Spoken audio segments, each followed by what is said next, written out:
The political theater in Rivers State has reached a fever pitch this January 2026, and if you thought the battle for the soul of the treasure base of the nation was over, you are in for a massive shock. We are tracking a groundbreaking legal and constitutional argument that is currently tearing through the legal community, sparked by the outspoken human rights lawyer and constitutional expert Victor Giwa. In a move that has left both the pro-Wike and pro-Fubara camps scrambling for their law books, Giwa has come forward with a stinging critique of the ongoing impeachment proceedings against Governor Siminalayi Fubara and his deputy, Professor Ngozi Odu. His core message is simple but explosive. Impeachment is a may, not a shall.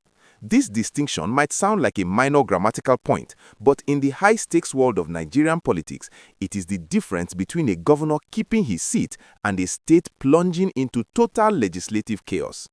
Giwa is arguing that just because the Rivers State House of Assembly, led by Speaker Martin Amaewhule, has the constitutional power to move for impeachment, it does not mean they are under a mandatory obligation to do so. He is effectively accusing the lawmakers of hiding behind the Constitution to settle political scores, rather than acting in the interest of the people who voted them in. The timeline of this crisis in 2026 has been nothing short of a roller coaster.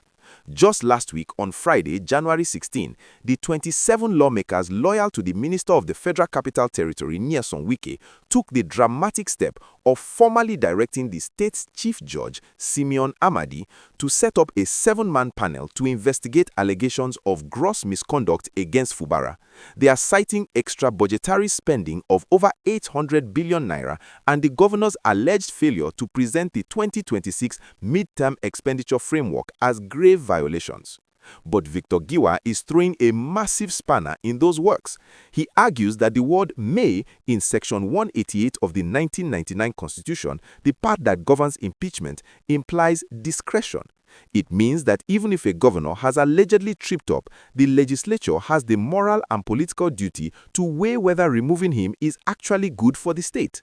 Giwa's take is that the assembly is acting as if they are programmed robots forced to impeach, whereas the law actually demands they act as statesmen who can choose to pursue reconciliation instead. This may versus shall argument is quickly becoming the legal shield that the Fubara supporters are using to challenge the legitimacy of the entire process. While this legal war of words is raging, the situation on the ground in Port Harcourt is even more tense. We saw a dramatic U-turn from 4 key lawmakers, Minority Leader Silvanus Ngwonku, Peter Abe, Barile Nwako, and Emilia Amadi, who had briefly called for a political solution before suddenly swinging back to support the impeachment. They claimed that the governor's camp was using media aids to attack the assembly instead of negotiating, which prompted them to rejoin the Amaewhule-led group. But then, in a classic Rivers-style counter-move, Governor Fubara struck back through the courts. On that same Friday afternoon, a high court sitting in Oyigbo issued an interim injunction that effectively froze the entire process. Justice F.A. Fiberissima ruled that the speaker and the clerk must not send any more documents to the chief judge, and the chief judge himself is barred from setting up any panel for at least 7 days. This has created a temporary but vital breathing space for the governor. If you are enjoying this deep dive into the 2026 Rivers power struggle and you want to stay ahead of the curve on every major political development in Nigeria, please take a second right now to like this video. It helps us bypass the algorithms and get this crucial information out to more Nigerians who need to understand how their democracy is being tested. And if you haven't joined our community yet, hit that subscribe button right now and turn on the notification bell. We are tracking the money, the court orders, and the secret meetings so you don't have to. And subscribing ensures you are the first to know when the next big twist drops. Victor Giwa's intervention couldn't have come at a more critical time because the state is effectively in a legislative standoff. The assembly has barred Fubara from presenting the 2026 budget, which means that as we move deeper into the year, the state's economy could start to grind to a halt. Giwa is warning that this recalcitrant behavior by the lawmakers is a legislative coup d'etat masked in legal jargon. He is calling on the Chief Judge of Rivers State to look beyond the mandatory language the Speaker is using and realize that the judiciary has a role in preventing the abuse of the impeachment process. This isn't just a fight between Wike and Fubara anymore. It has become a battle over the definition of constitutional democracy in Nigeria. Even the Rivers State chapter of the APC has split, with one faction warning that this choreographed impeachment is a threat to the state's stability and could lead to a massive backlash from the public. The stakes for 2027 are clearly driving every move we are seeing today.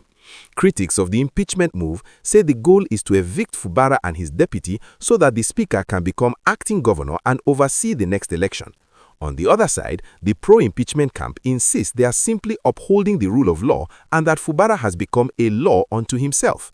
But as Victor Giwa points out, if the law is used as a weapon rather than a tool for governance, everyone loses. The fact that the court has adjourned to January 23, 2026 to hear the motion means we are currently in the eye of the storm.